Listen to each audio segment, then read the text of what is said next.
এলাকা প্রত্যেক শিক্ষা প্রতিষ্ঠান থেকে একজন বক্তব্য দিবেন, বক্তব্য না মানে প্রশ্ন করবেন, খুব স্পেসিফিক প্রশ্ন করবেন এবং আপনার কি প্রস্তাবটা সেই প্রস্তাবটা দিবেন খুব সংক্ষিপ্ত সময়ে। তো অনুরোধ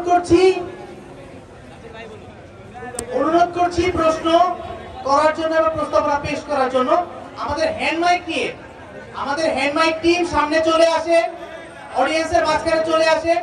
যারা প্রশ্ন করতে চায় তাদেরকে প্রশ্ন করার সুযোগ দেন প্রতিষ্ঠান ভিত্তিতে এবং এলাকা ভিত্তিতে।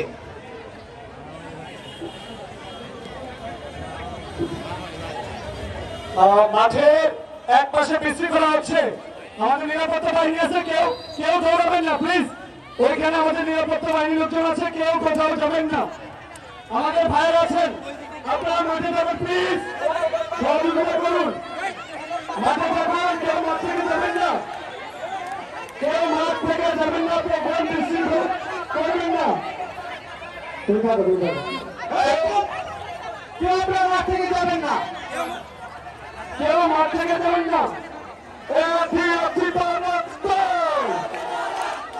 রক্তের বন্যায় প্রতিবাদী দালালেরা হুঁশিয়ার সাবধান, প্রতিবাদের দালালেরা হুঁশিয়ার সাবধান, প্রতিবাদের দালালেরা হুঁশিয়ার সাবধান। আবু সাইদ সত্য, শেষ হয়নি যুদ্ধ,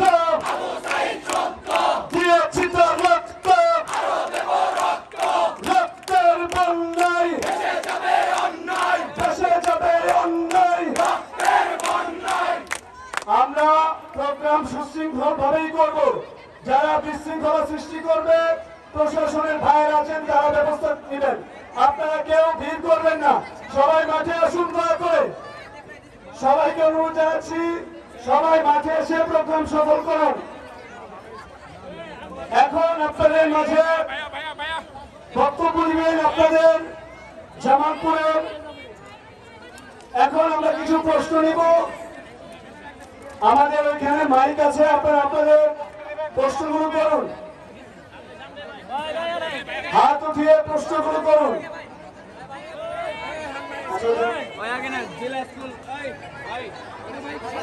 সবাই মাঝখানে চলে আসুন, কোনো কিছুই হয়নি। আইন শৃঙ্খলা রক্ষাকারী বাহিনী আছেন, তারা সবকিছু দেখছেন।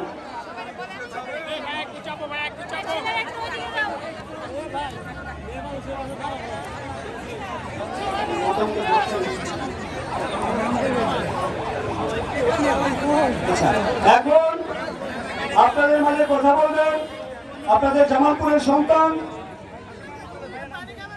ঢাকা বিশ্ববিদ্যালয়ের শিক্ষার্থী, বৈষম্য বিরোধী আন্দোলনের কেন্দ্রীয় সংগঠক মশিউর রহমান শুভ। মশিউর আমিন শুভ, সে আপনাদের মতামতগুলো শুনবে।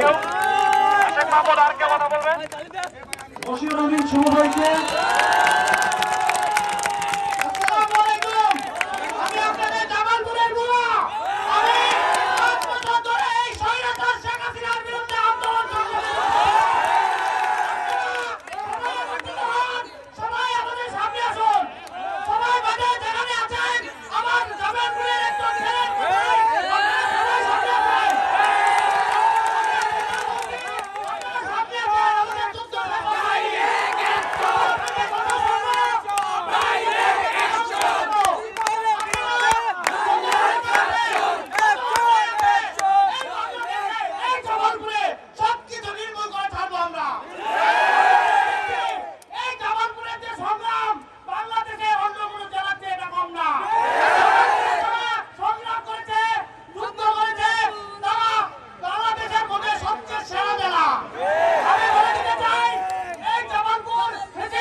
যারা মতামত দেবেন আপনারা একটু সামনে এগিয়ে আসুন।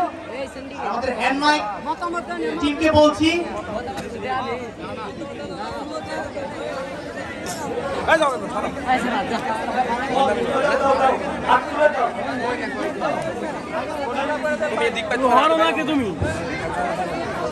ওয়্যারনেস আছে? আচ্ছা আছে ভাই। যিনি মতামত দিবেন প্রস্তাবনা এবং প্রশ্ন খুব স্পেসিফিক সংক্ষিপ্ত আকারে। ধন্যবাদ। নাম পরিচয় দিয়ে শুরু করবেন। নিশ্চয়ই কার নাম ছিল? জেলা স্কুল থেকে কোন প্রতিনিধি কথা বলতে চান? জেলা স্কুল থেকে কোন প্রতিনিধি কথা বলতে চান? রাজ্য স্কুল থেকে কোন প্রতিনিধি কথা বলতে চান? আশেক মাহমুদ থেকে কে কথা বলতে চান? একটু আমার এই মাইকের কাছে আসুন।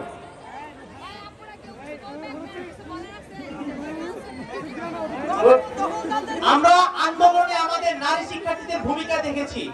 আজকে আপনারা কেন কথা বলতে সংকোচ বোধ করছেন? আপনাদের ছাড়া কি নতুন দেশ গড়া সম্ভব?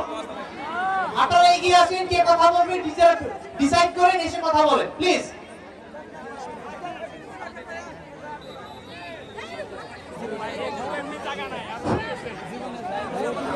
বিসমিল্লাহির রহমানির রহিম। আমার নাম ফয়সাল আহমেদ জুমান, আমি বক্সিগঞ্জ থেকে বলছি।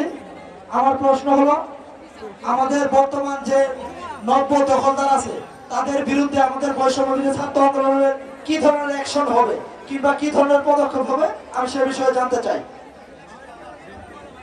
আমাদের এখন বর্তমানে আমরা দেখতে পাচ্ছি কিছু নব্য দখলদার আছে যারা চাঁদাবাজি, টেন্ডারবাজি, দখলদার, মানুষের উপরে জুলুম করা, আমাদেরকে বিভিন্নভাবে হুমকি দেয়া। তারা মনে করে তাদের নেতার সমালোচনা করা যাবে না, তারা মনে করে তারেক রহমানের সমালোচনা করা যাবে, তারা মনে করে যে তাদের নেতার সমালোচনা করা যাবে না। এদের বিরুদ্ধে বা এদের বিরুদ্ধে আমরা কি ধরনের পদক্ষেপ নেব আমাদের বৈষম্য ছাত্র আন্দোলন?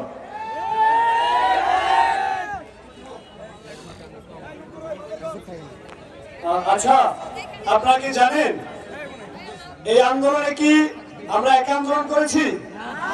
বাংলাদেশের আপামর জনসাধারণ এই আন্দোলনের অংশ ছিল। এখানে কৃষক আন্দোলন করেছে, রিক্সা চালক আন্দোলন করেছে, 6 বছরের শিশু থেকে নিয়ে 80 বছরের বৃদ্ধ এই আন্দোলনে ছিল। আন্দোলনে বিএনপি যেমন ছিল, জামাতও ছিল। কিছু দুষ্কৃতিকারী আছে, তারা ফায়দা নেওয়ার চেষ্টা করছে। আপনারা কি জানেন এই আন্দোলনে অভ্যুত্থানের পরে কিছু কিছু প্রশ্নবিদ্ধ কাজ করার কারণে বিএনপির কেন্দ্রীয় নেতা পর্যন্ত বহিষ্কার হয়েছে। এই জন্য আমরা সমালোচনা করার আগেই আসলে আমরা দেখবো যে তারা কি ভূমিকা নেয়। আর সমালোচনার কথা যদি বলতে চাই, এই নতুন বাংলাদেশে যারা সাধারণ ছাত্রদের বিপক্ষে অবস্থান নেবে সকলের সমালোচনা করা যাবে, কেউই সমালোচনার বাইরে না, সকলের সমালোচনা আপনারা করতে পারেন। ধন্যবাদ। আবার নতুন করে কেউ প্রশ্ন করুন প্লিজ। নারীদের থেকে কেউ প্রশ্ন করুন, একজন পুরুষ একজন নারী এভাবে প্রশ্ন করুন।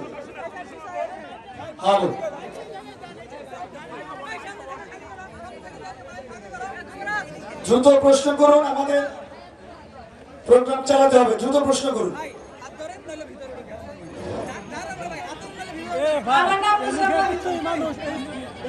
আপনি একটু সামনে এগিয়ে আসুন, একটু সামনে এগিয়ে আসুন। আমার নাম মুসাম্মদ মেঘলা খাতুন, আমি দেড়মঞ্চ থেকে আসছি বৈষম্যবিরোধী ছাত্র আন্দোলন। তো আমার প্রশ্ন হলো, আমরা যে ভাবে যুদ্ধ করে ফ্যাসিবাদ আওয়ামী লীগকে নামিয়েছি, পরবর্তীতে নির্বাচনের পর যদি কোন দল এসে এরকমই অবস্থান করে, সে সাথে আমরা কি করতে পারি?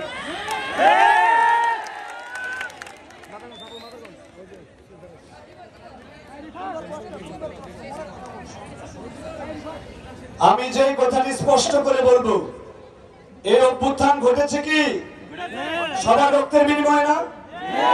আবার 53 বছর স্বাধীনতার পরে 53 বছরে বাংলাদেশে যে জঞ্জাল জমেছিল আবার আমরা সেটা ফিরিয়ে আনবো? এই অভ্যুত্থানের পরের বাংলাদেশ প্রথম কথা হচ্ছে সংস্কার হবে, রাষ্ট্রের প্রত্যেকটি প্রতিষ্ঠান সংস্কার হবে, রাষ্ট্র পুনর্গঠন হবে, তারপরে হবে নির্বাচন। কারণ নির্বাচন করার মতো পরিস্থিতি এখন আছে। আমরা সকলে মিলে রাষ্ট্রের পুনর্গঠনের কাজে নিয়োজিত হব। যখন রাষ্ট্রটি নির্বাচনের জন্য প্রস্তুত হবে তারপরে নির্বাচন হবে, এবং সেই নির্বাচনে যদি যারা ক্ষমতায় আসবেন তারা আপনাদের ভোটে আসবেন। ভোটে আসার পরে যদি তারা ফ্যাসিবাদী হয়ে ওঠে, আপনারা কি তাদের দৌড়ানি দিতে পারবেন? হাসিনা পালাইছে না, নতুন করে ফ্যাসিবাদ থাকবে বাংলাদেশে? যাই হোক, এ হচ্ছে উত্তর। নতুন করে কেউ প্রশ্ন করুন, আরেকটি প্রশ্ন নিচ্ছি আমরা।